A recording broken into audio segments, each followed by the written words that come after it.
ഈശോ മിശിഹായ്ക്ക് സ്തുതിയായിരിക്കട്ടെ. ഞാൻ മാണിപ്പറമ്പിലച്ചൻ. മരിയൻ ധ്യാനം 165 എപ്പിസോഡ്.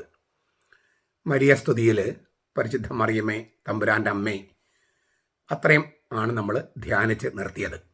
അതിന് ഈ തമ്പുരാൻ്റെ അമ്മേ എന്നുള്ളതിന് നമ്മൾ നിരവധിയായ വ്യാഖ്യാനങ്ങൾ എങ്ങനെയാണത് മനസ്സിലാക്കേണ്ടതെന്ന് വളരെ വിശദമായി കണ്ടു.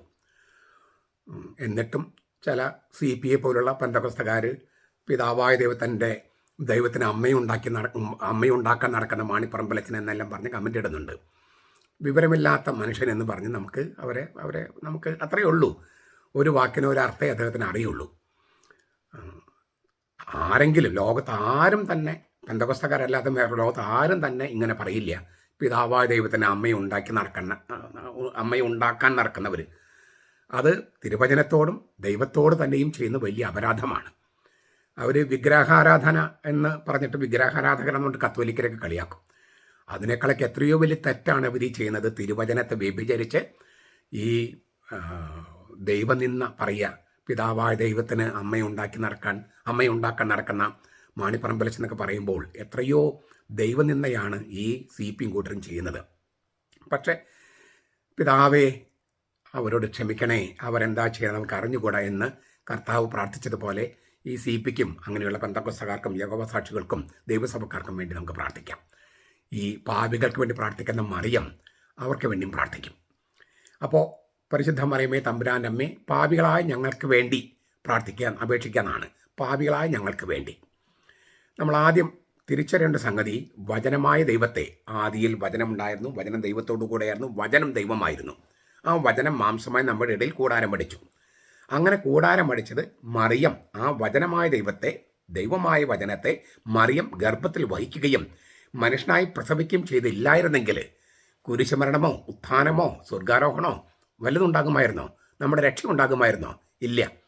അതുകൊണ്ട് തന്നെ മറിയത്തെക്കുറിച്ച് സഭ പ്രഖ്യാപിച്ച ഡോക്മകളിൽ ഏറ്റവും ആദ്യത്തേതാണ് അവളുടെ ദൈവമാതൃത്വം, തെയോത്തോക്കോസ്.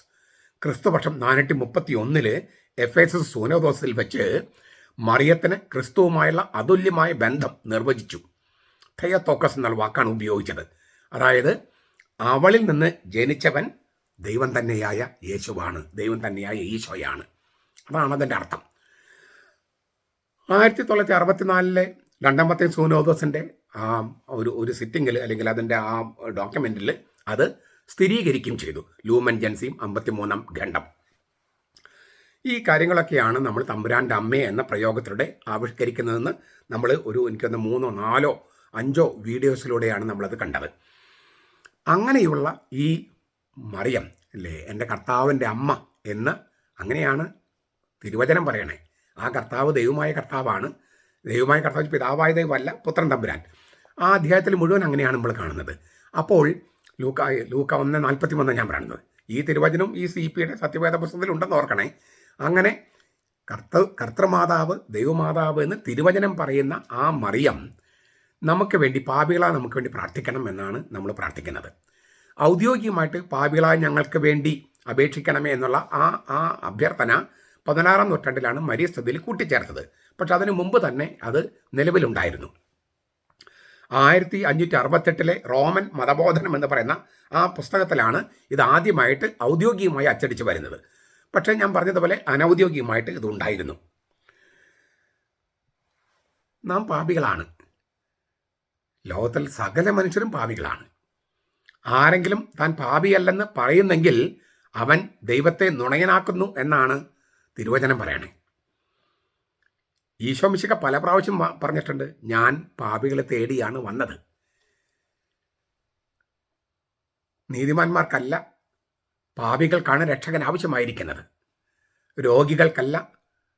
രോഗികൾക്കാണ്, ആരോഗ്യമുള്ളവർക്കല്ല വൈദ്യൻ വേണ്ടത് എന്ന് പറഞ്ഞിട്ടാണ് കർത്താവ് പറയുന്നത്, ഞാൻ പാപികളെ തേടിയാണ് വന്നത്. പാപികളുടെ സ്നേഹിതനായിട്ടാണ് കർത്താവ് അറിയപ്പെട്ടിരുന്നത് അല്ലേ. The friend of the sinners and publicans, അങ്ങനെയാണ് കർത്താവ് അറിയപ്പെട്ടിരുന്നത്. പാപികളോടൊപ്പം കർത്താവ് ഭക്ഷണം കഴിക്കുന്നത് വലിയ ഇടർച്ചയ്ക്ക് കാരണമായി. അന്നും ഇന്നും ഇപ്പോൾ വിശുദ്ധ കുർബാന പാപികളൊത്തല്ലേ അവൻ കഴിക്കുന്നത്. അന്ന് പാപികളോടൊത്തിരുന്ന് ഭക്ഷണം കഴിച്ചവൻ തന്നെയാണ് ഇന്നും പാപികളോടുകൂടി ഭക്ഷണം കഴിക്കുന്നത് വിശുദ്ധ കുർബാന. അപ്പോൾ പാപികളോടൊപ്പം ഭക്ഷണം കഴിക്കുന്നവനാണ്. ഇതൊക്കെ കർത്താവിനെ കുറിച്ചുള്ള ആക്ഷേപങ്ങളായിരുന്നു. ഇപ്പോഴും ഈ പെന്തക്കോസ്തക്കാരും യാക്കോബ സാക്ഷികളും ദൈവസഭക്കാരും ഒക്കെ ഇത് തന്നെയാണ് പറയണേ. കത്തോലിക്ക സഭയിലുള്ളവരും പാപികളാണ്, കർത്താവ് എന്നിട്ട് കുർബാന അവരുമായിട്ട് പങ്കുവെക്കണം. അന്നും ഇതേ ഫരിസയരും സദ്ദക്കാരും ഒക്കെ ഇത് തന്നെയാണ് ആക്ഷേപം ഉന്നയിച്ചത് കർത്താവിനെതിരെ. അന്ന് ഫരിസയരായിരുന്നെങ്കിൽ ഇന്ന് അത് മറ്റ് സഭക്കാരാന്ന് മാത്രം. അപ്പോൾ നമ്മൾ പാപികളാണ്, സകല മനുഷ്യരും പാപികളാണ്. അതുകൊണ്ടാണ് നമുക്ക് രക്ഷകൻ ആവശ്യമായിരിക്കുന്നത്. നാം പാപം ചെയ്യുമ്പോൾ നമ്മളൊരു പാപക്കയത്തിലേക്ക് വീഴുകയാണ്, സ്വയം എഴുന്നേൽക്കാൻ പറ്റാത്ത ഒരു കയത്തിലേക്ക്. അവിടെ നിന്ന് കൈപ്പിടിച്ച് കയറ്റിയത് കർത്താവാണ്, അതിനു വേണ്ടി അവൻ വന്നത്. അപ്പോൾ നമ്മളെല്ലാവരും പാപികളാണ്. മനുഷ്യർ പാപികളാണെങ്കിലും അല്ലെങ്കിലും പരസ്പരം പ്രാർത്ഥിക്കണമെന്ന് എത്രയോ തിരുവചനങ്ങൾ പറഞ്ഞിട്ടുണ്ട്. യാക്കോബ് 5:14, 5:15, 5:16 പറയുന്നുണ്ട്. 1 തിമോത്തി 2:1 രാജാക്കന്മാർക്കും അധികാര സ്ഥാനത്ത് ഇരിക്കുന്നവർക്ക് വേണ്ടി പ്രാർത്ഥിക്കണം, യാചനയും മധ്യസ്ഥ പ്രാർത്ഥനയും പ്രാർത്ഥനയൊക്കെ നടത്തണമെന്ന് പൗലോസ് പഠിപ്പിക്കുന്നുണ്ട് ഈ തിമോത്തിയോസ് എന്ന് പറഞ്ഞ മെത്രാനോട്. അപ്പോൾ സ്വാഭാവികമായിട്ടും പറയും, ഈ പറഞ്ഞ ഈ സഭയെ എതിർക്കുന്ന ആൾക്കാർ പറയും, അതൊക്കെ മരിച്ചവർക്ക് വേണ്ടിയിട്ടല്ലല്ലോ, ജീവിച്ചിരിക്കുന്നവർക്ക് വേണ്ടിയല്ലേന്ന്. ജീവിച്ചിരിക്കുന്നവർക്ക് വേണ്ടി പ്രാർത്ഥിക്കണമെന്നല്ലേ ഈ മരിച്ചുപോയ ആളോട് മറിയത്തോട് എങ്ങനെയാണ് പ്രാർത്ഥിക്കാന്ന് പറയുക എന്നാണ് ചോദിക്കുന്നത്. 2 തിരുവചനങ്ങൾ ഞാൻ പറയാൻ ആഗ്രഹിക്കുകയാണ്. ഒന്ന് ലൂക്കാസിന്റെ സുവിശേഷം 20:38. 20:38 കർത്താവ് തന്നെ പറയാണ്, ദൈവം മരിച്ചവരുടെ ദൈവമല്ല, ജീവിക്കുന്നവരുടെ ദൈവമാണ്. ദൈവത്തിനെല്ലാം എല്ലാവരും ജീവിച്ചിരിക്കുന്നവർ തന്നെ. ദൈവം മരിച്ചവരുടെ ദൈവമല്ല, ജീവിക്കുന്നവരുടെ ദൈവമാണ്. ദൈവത്തിന് എല്ലാവരും ജീവിച്ചിരിക്കുന്നവർ തന്നെ. നിങ്ങളുടെ ബൈബിളിൽ ഉണ്ടോ നോക്കിയാൽ ലൂക്ക 20:38. അപ്പം നമ്മളെ സംബന്ധിച്ചാണ് മരിച്ചവരെന്ന് പറയുന്നത്. പക്ഷേ അതുപോലും കത്തോലിക്കരെ സംബന്ധിച്ച് മരണമില്ല, സ്ഥലമാറ്റേ ഉള്ളൂ. കാരണം കർത്താവുമായിട്ട് ഒന്നായി തീർന്നവരാണ് അവർ. അപ്പം അവർക്ക് ശാരീരികമായി മരിക്കുന്നുവെന്ന് തോന്നിയാലും അതങ്ങനെയല്ല. അത് അടുത്ത ഇല്ലേ ഗർഭപാത്രത്തിൽ നിന്ന് ശിശു പുറത്തേക്ക് വരുന്നത് പോലെ ഈ ഭൂമിയിൽ നിന്ന് സ്വർഗത്തിലേക്ക് കടക്കുകയാണ്. അതുകൊണ്ട് കത്തോലിക്കർക്ക് മരണമില്ല. ഇനി മരിച്ചു എന്ന് പറഞ്ഞാൽ പോലും കർത്താവ് പറയാണ് അവരൊക്കെ ജീവിച്ചിരിക്കുകയാണ്. മനുഷ്യർക്കാണ് അവർ മരിച്ചവരെ പോലെ തോന്നിക്കുന്നത്. ദൈവത്തിന് എല്ലാവരും ജീവിച്ചിരിക്കുന്നവർ തന്നെ. ഇത് ആരെ വെളിപ്പെടുത്തിയത്? ദൈവമായ കർത്താവാണ്. ഈശോമിശിഹാണ് വെളിപ്പെടുത്തിയത്. ദൈവത്തിന് എല്ലാവരും ജീവിച്ചിരിക്കുന്നവർ തന്നെ. അതിന് തെളിവുകൾ വേണോ? നിങ്ങൾ മത്തായിയുടെ സുവിശേഷം 27 അധ്യായം എടുത്ത് നോക്കിയേ. കർത്താവ് മരിക്കുന്ന സമയത്ത് നീതിമാന്മാരുടെ കല്ലറകൾ തുറക്കപ്പെട്ടു, അവർ ഉയർപ്പിക്കപ്പെട്ടു. ഈശോ ഉയർപ്പിക്കപ്പെട്ടതിന് ശേഷം അവർ പ്രത്യക്ഷപ്പെട്ടു. അങ്ങനെ ഈ മരിച്ചവർ ഉയർപ്പിക്കപ്പെട്ട് പ്രത്യക്ഷപ്പെട്ടതിൽ ആർക്കാണ് പ്രത്യക്ഷപ്പെട്ടത്? അതിൽ ഒരാളായിരുന്നു മത്തായി. അതുകൊണ്ട് മത്തായി ശ്ലീഹായുടെ സുവിശേഷത്തിൽ മാത്രം അത് എഴുതിയിരിക്കുന്നത്. നിങ്ങൾ എടുത്ത് നോക്കൂ. കർത്താവിന്റെ മരണസമയത്ത് നീതിമാന്മാരുടെ കല്ലറകൾ തുറക്കപ്പെടുകയും അവർ ഉയർപ്പിക്കപ്പെടുകയും ചെയ്തു. അവനോടൊപ്പം സ്വർഗത്തിലാണ്. അതുകൊണ്ടാണ് വിശുദ്ധരുടെ പ്രാർത്ഥനകൾ വേണമെന്ന് വെളിപാട് പുസ്തകം 5:8 പറഞ്ഞിട്ടുണ്ട്. വിശുദ്ധരുടെ പ്രാർത്ഥനകൾക്ക് പോരായ്മയുണ്ടെങ്കിൽ അത് മാലാഖ പരിഹരിക്കാൻ വേണ്ടിയാണ് മാലാഖയുടെ കയ്യിൽ പിടിച്ചിരിക്കുന്ന ആ ധൂപകലശത്തിൽ അവർ നിക്ഷേപിക്കുന്നത്. വെളിപാട് പുസ്തകം 8-ാമത്തെ അധ്യായം 1 മുതൽ 4 വരെ. അപ്പോൾ വെളിപാട് പുസ്തകമൊക്കെ ലോകാവസാനത്തെക്കുറിച്ചാണെന്ന് ഇവർ പറയണേ. ലോകാവസാനത്തെക്കുറിച്ചാണെങ്കിൽ ലോകത്തിന്റെ അവസാനം കഴിഞ്ഞിട്ട് പിന്നെ എന്തിനാണ് വിശുദ്ധരുടെ പ്രാർത്ഥനകൾ? എന്തിനാണ് വിശുദ്ധരുടെ പ്രാർത്ഥനകൾ ഈ മാലാഖയുടെ കയ്യിലിരിക്കുന്ന ധൂപകലശത്തിൽ ഇടുന്നത്? അത് ഇപ്പോൾ സ്വർഗത്തിൽ നടക്കുന്ന ലിറ്റർജിയെ കുറിച്ചാണ് ഈ വെളിപാട് പുസ്തകം. അതുകൊണ്ട് ലോകാവസാനത്തെക്കുറിച്ചല്ല. ഈ സഭയുടെ ചരിത്രം 2 വീക്ഷണകോണിലൂടെ കാണുന്നുണ്ട്. ഒന്ന്, ഭൂമിയിൽ നിന്ന് നോക്കുക, അതാണ് അപ്പസ്തോലന്മാരുടെ ശ്ലീഹന്മാരുടെ നടപടി പുസ്തകം. പിന്നെ സ്വർഗത്തിൽ നോക്കുക, അതാണ് വെളിപാട് പുസ്തകം. സഭയുടെ ചരിത്രമാണ് അത്. പക്ഷെ വെളിപാട് പുസ്തകം ചെയ്തിരിക്കുന്നത് ലിറ്റർജിയുടെ രൂപത്തിലാണ്. എത്രമാത്രം 54 ലിറ്റർജിക്കൽ എലമെന്റ്സ് ഞാൻ കണ്ടെത്തിയിട്ടുണ്ട് വെളിപാട് പുസ്തകത്തിൽ. എൻ്റെ മാസ്റ്റേഴ്സ് വെളിപാട് പുസ്തകത്തിലാണ്, മാസ്റ്റർ ഡിഗ്രി. ഞാൻ വെളിപാട് പുസ്തകത്തിൻ്റെ ഒരു വ്യാഖ്യാനം എഴുതിയിട്ടുണ്ട്. 1000 പേജാണത്. ഇംഗ്ലീഷിലാണ്. വെളിപാട് അപ്പോക്കലിപ്സ് അൺസീൽഡ് എന്ന് പറഞ്ഞിട്ട് നിങ്ങൾക്കത് പരിശോധിക്കാം. സഭാപിതാക്കന്മാർ മുഴുവൻ വെളിപാട് പുസ്തകം സ്വർഗത്തിൽ നടക്കുന്ന ലിറ്റർജി ആയിട്ടാണ്. ആ സ്വർഗത്തിൽ നടക്കുന്ന ലിറ്റർജിയുടെ മുൻ ആസ്വാദനമാണ്, പൂർവ്വ രുചിയാണ് ഇപ്പോൾ വിശുദ്ധ കുർബാന. ലത്തീൻ സഭയിൽ വിശുദ്ധ കുർബാന സ്വീകരിക്കുന്നതിന് മുമ്പ് പറയുന്നത് കുഞ്ഞാടിന്റെ കല്യാണ വിരുന്നിന് ക്ഷണിക്കപ്പെട്ടിരിക്കുന്നവർ ഭാഗ്യവാന്മാർ. അങ്ങനെയാണ്. അത് വെളിപാട് പുസ്തകം 19-ാമത്തെ അധ്യായത്തിലെ വചനമാണ്. അപ്പോൾ സ്വർഗത്തിൽ നടക്കുന്ന കുഞ്ഞാടിന്റെ കല്യാണ വിരുന്നിന് വിളമ്പുന്ന ആ അപ്പം, അതിന്റെ സ്വർഗത്തിൽ നിന്നുള്ള അപ്പം, അതിന് മുൻ ആസ്വാദനമാണ്. കർത്താവ് പറഞ്ഞു, ഇത് സ്വർഗത്തിൽ നിന്ന് ഇറങ്ങിയ വന്ന അപ്പമാണ്. ആ അപ്പം എൻ്റെ മാംസം തന്നെയാണ്. ഇതേക്കുറിച്ച് ഞാൻ ഇന്നലത്തെ വീഡിയോയിൽ പറഞ്ഞതാണ്. ചുരുക്കത്തിൽ വിശുദ്ധരുടെ പ്രാർത്ഥനകൾ സ്വർഗത്തിൽ ഇപ്പോൾ നടക്കുന്നു എന്ന് വെളിപാട് 5:8 പറയുന്നു. വിശുദ്ധരുടെ പ്രാർത്ഥനകളെ പോരായ്മ പരിഹരിക്കാൻ വേണ്ടി മാലാഖയുടെ കലിക്കുന്ന ധൂപകലശത്തിൽ അത് ഇടുന്നു എന്നും ആ പുക മുകളിലേക്ക് ഉയരുമ്പോൾ വിശുദ്ധരുടെ പ്രാർത്ഥനകൾ സ്വർഗത്തിന്റെ സിംഹാസനത്തിൽ എത്തുന്നുവെന്നും വെളിപാട് പുസ്തകം 8-ാമത്തെ അധ്യായം 1 മുതൽ 4 വരെ വാക്യങ്ങൾ പറയുന്നു. രക്തസാക്ഷികളുടെ ആത്മാവുകൾ സ്വർഗത്തിലെ ബലിപീഠത്തിന് താഴെ ഇരുന്നിട്ട് ദൈവത്തോട് പ്രാർത്ഥിക്കുന്നതായിട്ടും വെളിപാട് പുസ്തകം 6-ാമത്തെ അധ്യായം 9 മുതൽ 13 വരെ വാക്യങ്ങൾ പറയുന്നുണ്ട്. ചുരുക്കത്തിൽ പരസ്പരം പ്രാർത്ഥിക്കണം. മരിച്ചു പോയവരെന്ന് പറയുന്ന അവരും നമുക്ക് അവർ വിശുദ്ധരാണെങ്കിൽ അവർ നമുക്ക് വേണ്ടി പ്രാർത്ഥിക്കുന്നുവെന്ന് വെളിപാട് പുസ്തകത്തിലും തിരുവചനങ്ങളും വെളിപ്പെടുത്തിയിട്ടുണ്ട്. മരിച്ചവരെല്ലാം ജീവിച്ചിരിക്കുന്നുവെന്നാണ് കർത്താവ് തന്നെ വെളിപ്പെടുത്തിയത്, ലൂക്കാസ് 20:38. അപ്പൊ ഇതിനെല്ലാം കൂടി ചേരുമ്പോഴാണ് നമ്മൾ പുണ്യവാന്മാരുടെ ഐക്യമെന്ന് പറയണേ. കത്തോലിക് സഭ വളരെ മനോഹരമായിട്ട് അത് അവതരിപ്പിച്ചിട്ടുണ്ട്. വിജയസഭ വിശുദ്ധന്മാര്, സഹനസഭ അതായത് സ്വർഗത്തിലേക്ക് പ്രതിഫലം കിട്ടി, പക്ഷെ ദൈവത്തെ കാണാനുള്ള ഭാഗ്യമായിട്ടില്ല, അവരൊരു ശുദ്ധീകരണത്തിന്റെ കാലയളവ് കടന്നു പോകുന്നു, അതിനാണ് സഹനസഭ എന്ന് പറയണേ. പിന്നെ സമരസഭ, ഭൂമിയിലുള്ളവർ. അപ്പോൾ സമരസഭ അതായത് സാത്താനോട് പടവെട്ടുന്ന സഭ, സഹനസഭ, പിന്നെ വിജയസഭ, ദൈവത്തെ മുഖത്തോട് മുഖം കാണുന്നവരുടെ വിജയസഭ. സ്വർഗം പ്രതിഫലം കിട്ടിയാലും ദൈവത്തെ മുഖത്തോട് മുഖം കാണാനായിട്ട് പിന്നെയും കാത്തിരിക്കേണ്ടി വരുന്നവരുടെ സഹനസഭ, ശുദ്ധീകരണ സ്ഥലം. പിന്നെ നമ്മൾ സമരസഭ, ഇപ്പോൾ ഭൂമിയിൽ സാത്താനോട് പടവെട്ടുന്നത്. സാത്താന്റെ ആളുകളാണ് ഈ കത്തോലിക്ക സഭയെ ആക്രമിക്കുന്നവരെല്ലാവരും, അവരോട് പടവെട്ടുന്ന സമരസഭ. നമ്മുടെ ജീവിതവും ഒരു പോരാട്ടമാണ്. അത് സാത്താനെതിരെ തന്നെയല്ല, ഇല്ലേ, അനുദിനം ജീവിക്കേണ്ടത് ഒരു പോരാട്ടം തന്നെയാണ്. അപ്പൊ സമരസഭ, ഈ 3 സഭകളും തമ്മിലുള്ള, ഒരു സഭയുടെ 3 ചക്രവാളങ്ങൾ തമ്മിലുള്ള ഐക്യത്തെയാണ് പുണ്യവാന്മാരുടെ ഐക്യം എന്ന് പറയണേ. ഒറിജിനലി അത് പുണ്യവസ്തുക്കളുടെ ഐക്യമായിരുന്നു. പുണ്യവസ്തു എന്ന് പറഞ്ഞാൽ വിശുദ്ധ കുർബാന പോലെയുള്ള കൂദാശ. അതിൽ പങ്കുചേരുന്നവര് ഈ 3 ഇല്ലേ, വിജയസഭ, സഹനസഭ, സമരസഭ, അത് പുണ്യവാന്മാരുടെ ഐക്യമായി മാറുന്നു. ആ പുണ്യവാന്മാരെല്ലാവരും പരസ്പരം പ്രാർത്ഥിക്കണം എന്നാണ് പറഞ്ഞത്. തീർന്നില്ല. രക്ഷകനായ ഈശോയുടെ ജീവിതത്തിൽ മറിയത്തിനുള്ള സ്ഥാനം നമ്മുടെ രക്ഷാചരിത്രത്തിൽ അവൾക്കുള്ള സ്ഥാനത്തിലേക്ക് കൈചൂണ്ടുന്നില്ലേ? രക്ഷകനായ ഈശോയുടെ ജീവിതത്തിൽ മറിയത്തിന് സ്ഥാനം ഉണ്ടായിരുന്നില്ലേ? 32 സ്ഥലത്താണ് മറിയത്തെക്കുറിച്ച് പുതിയ നിയമത്തിൽ പറഞ്ഞിരിക്കുന്നത്, പഴയ നിയമത്തിലെ സൂചനകൾ വേറെ. അപ്പോൾ രക്ഷകനായ ഈശോയുടെ ജീവിതത്തിൽ മറിയത്തിന് എന്ത് സ്ഥാനമുണ്ടോ അത് നമ്മുടെ രക്ഷാചരിത്രത്തിൽ അവൾക്കുള്ള സ്ഥാനത്തിലേക്കല്ലേ കൈചൂണ്ടണേ.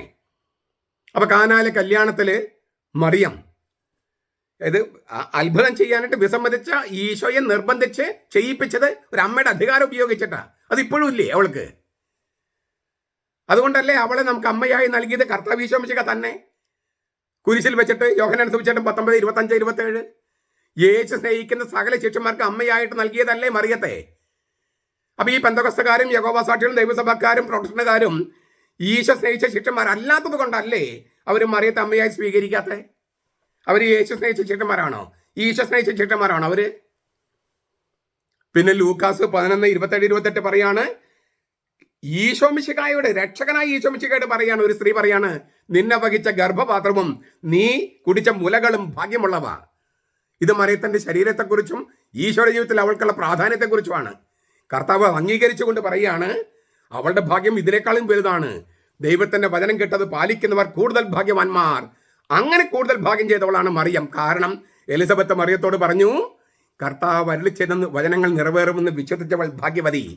എന്റെ കെട്ടിയോൻ പുരോഹിതനായിരുന്നെങ്കിലും വിശ്വസിച്ചില്ല സക്കറിയാസ്, പക്ഷെ നീ അത് വിശ്വസിച്ചു, നീ ഭാഗ്യവതിയാണെന്ന് എലിസബത്ത് മറിയത്തോട് പറയണം. നിന്റെ ഹൃദയത്തിൽ ഒരു വാള് തുളച്ചു കയറുമെന്നാണ് ശെമിയാൻ മറിയത്തോട് പറഞ്ഞേ. അതെന്തിനാ ഈശോയുടെ പീഡാനുഭവം മറിയത്തിന്റെ ഹൃദയത്തെ തുളച്ചു കയറുന്നത്? അവൾ അമ്മയായതുകൊണ്ട്. ഈ പെന്തക്കോസ്തക്കാരും യഹോവ സാക്ഷികളും ദൈവസഭക്കാരൊക്കെ പറയുന്ന പോലെ കുഴലല്ല മറിയം, അമ്മയാണ്.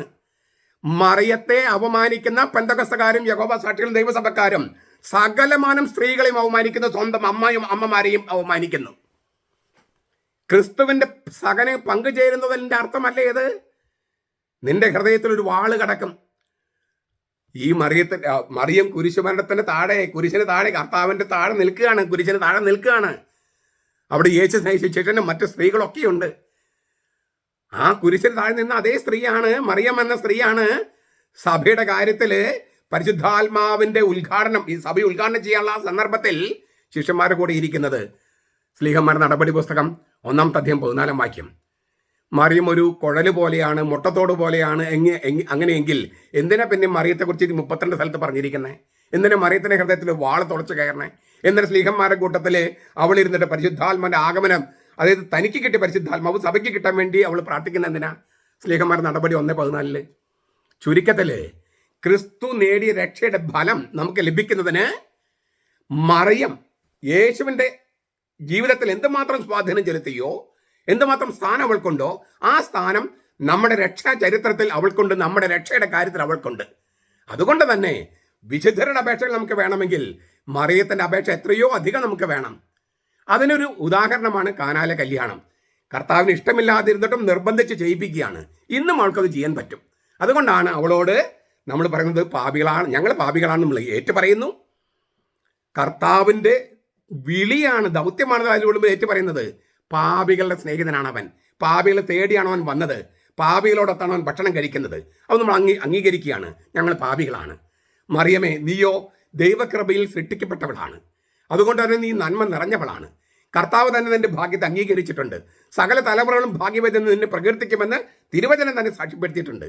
എൻ്റെ കർത്താവിൻ്റെ അമ്മ എൻ്റെ അടുത്ത് വന്നത് എങ്ങനെ സംഭവിച്ചെന്നാണ് എലിസബത്ത് വിസ്മയത്തോടെ ചോദിച്ചത്. ആ മറിയമേ, പാപികളായ ഞങ്ങൾക്ക് വേണ്ടി പ്രാർത്ഥിക്കണമേ എന്നാണ് പറയുന്നത്. 2 സമയം പ്രത്യേകിച്ച് എടുത്ത് പറയുന്നുണ്ട്, അതേക്കുറിച്ചും അടുത്ത ക്ലാസ്സിൽ കാണാം. പ്രിയപ്പെട്ടവരെ, നിങ്ങളിത് ഞാൻ ഈ പറഞ്ഞത് വീണ്ടും വീണ്ടും വീണ്ടും തിരുവചനങ്ങളിലാണ് മുഴുവൻ ഞാൻ പറയുന്നത്. ഞാൻ സഭയിലെ മറിയത്തെക്കുറിച്ചല്ല, തിരുവചനങ്ങളെ മറിയത്തെക്കുറിച്ചാണ് പറയണേ. ഇത് നിങ്ങളെ സ്നേഹിതന്മാരായ പെന്തക്കോസ്തക്കാരോടും യഹോവ സാക്ഷികളോടും ദൈവസഭക്കാരോടും പ്രൊട്ടക്ഷനുകാരോടും പറയണം. എന്നിട്ട് അവരെല്ലാവരെയും കത്തോലിക്ക സഭയിലേക്ക് തിരിച്ചു കൊണ്ടുവരണം.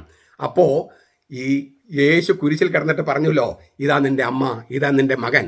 അങ്ങനെ മറിയും നമ്മളും തമ്മിലുള്ള ഈ അമ്മ മക്കൾ ബന്ധം ഉണ്ടാകണം. ആ ബന്ധത്തിലേക്ക് നമുക്കിപ്പോഴുണ്ട്, കത്തോലിക്കർക്കുണ്ട്, അവർ കൂടി അതിലേക്ക് വരണം. ഓർത്തഡോക്സുകാരും യാക്കോബൈക്കാരും ഒക്കെ വരണം. അവർക്ക് ശ്ലൈഹികമായ പിന്തുണച്ചുണ്ടെന്ന് പറഞ്ഞിട്ട് കാര്യമില്ല. പത്രോസിന്റെ കൂട്ടായ്മ ഉണ്ടാകണം. അത് കർത്താവ് തന്നെ നിശ്ചയിച്ചിട്ടുള്ളതാണ്. അതുകൊണ്ട് കത്തോലിക്ക സഭയിലേക്ക് തിരിച്ചു വരിക തന്നെ വേണം, എന്തെല്ലാം കുറ്റങ്ങളുണ്ടെങ്കിൽ പോലും. അപ്പോഴാണ് തിരുവചനത്തോട് നമുക്ക് വിശ്വസ്തത പുലർത്താൻ പറ്റൂ. അതുപോലെ തന്നെ പത്രോസിന്റെ സഭ എന്ന് പറഞ്ഞ ലത്തീൻ സഭ മറ്റുള്ളവരെ അംഗീകരിക്കാനും വലിപ്പ ചെറുപ്പ വ്യത്യാസം നോക്കാതെ അംഗീകരിക്കാൻ തയ്യാറാവുകയും വേണം. അപ്പോഴാണ് ഈ പറഞ്ഞ് ശരിക്കും പറഞ്ഞാൽ കർത്താവ് ഉദ്ദേശിച്ച തരത്തിലുള്ള ആ സഭയുടെ സാക്ഷ്യമുണ്ടാകുക. അതുണ്ടാകാൻ നമുക്ക് പരിശ്രമിക്കാം, പ്രാർത്ഥിക്കാം. നമ്മുടെ മിഷൻ, നമ്മുടെ ദൗത്യം നമുക്ക് ചെയ്യാം. അതായത് മറിയത്തെക്കുറിച്ചുള്ള തെറ്റിദ്ധാരണകൾ തിരുത്താനായിട്ട്, മക്കളെന്ന നിലയിൽ ഈ അമ്മയെക്കുറിച്ചുള്ള തെറ്റിദ്ധാരണ തിരുത്താനായിട്ട് നമുക്ക് ആ ദൗത്യം ഏറ്റെടുക്കാം. മറിയത്തെ സ്നേഹിക്കുമ്പോൾ കൊന്ത ചൊല്ലിയാൽ മാത്രം പോരാ, ഞാൻ ഈ പറഞ്ഞ കാര്യങ്ങൾ പ്രഖ്യാപിക്കണം, മറ്റുള്ളവർ പറയും കൂടി വേണം. അപ്പോഴല്ലേ നമ്മുടെ അമ്മയെ ആരെങ്കിലും ആക്രമിച്ചാൽ നമ്മൾ വെറുതെ ഇരിക്കുമോ? പരിശുദ്ധ കന്യാമൃത്തെ ആക്രമിക്കുമ്പോൾ നമ്മൾ വെറുതെ ഇരിക്കാൻ പാടില്ല. അത് അമ്മയുടെ സ്നേഹത്തിന് കുറവായിട്ട് വരും. അങ്ങനെ സംഭവിക്കാതിരിക്കാൻ നമുക്ക് പ്രാർത്ഥിക്കുക മാത്രമല്ല, ഈ സുവിശേഷം പ്രഘോഷിക്കാനും നമ്മൾ തയ്യാറാകണം. അതിൻ്റെ അഭാവം കൊണ്ടാണ് ഇത്ര പേര് മറിയത്തിന് ശത്രുക്കളായി നടക്കുന്നത്, കുർബാനയുടെ ശത്രുക്കളായി നടക്കുന്നത്. നമ്മൾ ശരിക്കും പ്രഖ്യാപിക്കാത്തത് കൊണ്ടാണ്. ഞാനതുകൊണ്ടാണ് പേരെടുത്ത് പറയുന്നത്. പണ്ട് ഞാൻ പറഞ്ഞിരുന്നില്ല, അപ്പം നമുക്ക് മനസ്സിലായിരുന്നില്ല ഞാൻ ആരെക്കുറിച്ചാണ് പറയണേ. അപ്പോൾ ഈ പെന്തക്കോസ്തക്കാർ, യഹോവ സാക്ഷികൾ, പ്രൊഫഷണലുകാർ, ദൈവസഭക്കാർക്ക് ഞാൻ പേരെടുത്ത് പറയുന്നതിന് കാരണം ക്രിസ്റ്റാഡൽഫിയൻസ്, അങ്ങനെ കുറേ പേരുണ്ട്, ബോൺ അഗെയിൻ ക്രിസ്ത്യൻസ്, അങ്ങനെയുള്ളവരൊക്കെ ഞാൻ പേരെടുത്ത് പറയുന്നതിന് കാരണം അവരോടെല്ലാം നമ്മൾ സുവിശേഷം പ്രഘോഷിച്ച് അവരെയെല്ലാം ഈ അമ്മയുടെ സ്നേഹത്തിലേക്കും ഈ സുവിശേഷമുള്ള ഐക്യത്തിലേക്കും സഭയുമുള്ള ഐക്യത്തിലേക്കും കൊണ്ടുവരാൻ വേണ്ടിയാണ്. സ്നേഹത്തോടു കൂടിയാണ് ഞാൻ പറയുന്നത്. പേരെടുത്ത് പറയുന്നത് ശത്രുത കൊണ്ടല്ല, അവരും രക്ഷ പ്രാപിക്കണമെന്നുള്ള ആഗ്രഹം കൊണ്ടാണ്. നമ്മുടെ കർത്താവ് ഈശോ മിശിഹായുടെ കൃപയും പിതാവായ ദൈവത്തിന്റെ സ്നേഹവും പരിശുദ്ധാത്മാവിന്റെ സഹവാസവും നാം എല്ലാവരോടും കൂടി ഉണ്ടായിരിക്കട്ടെ, ഇപ്പോഴും എപ്പോഴും എന്നേക്കും. ആമേൻ.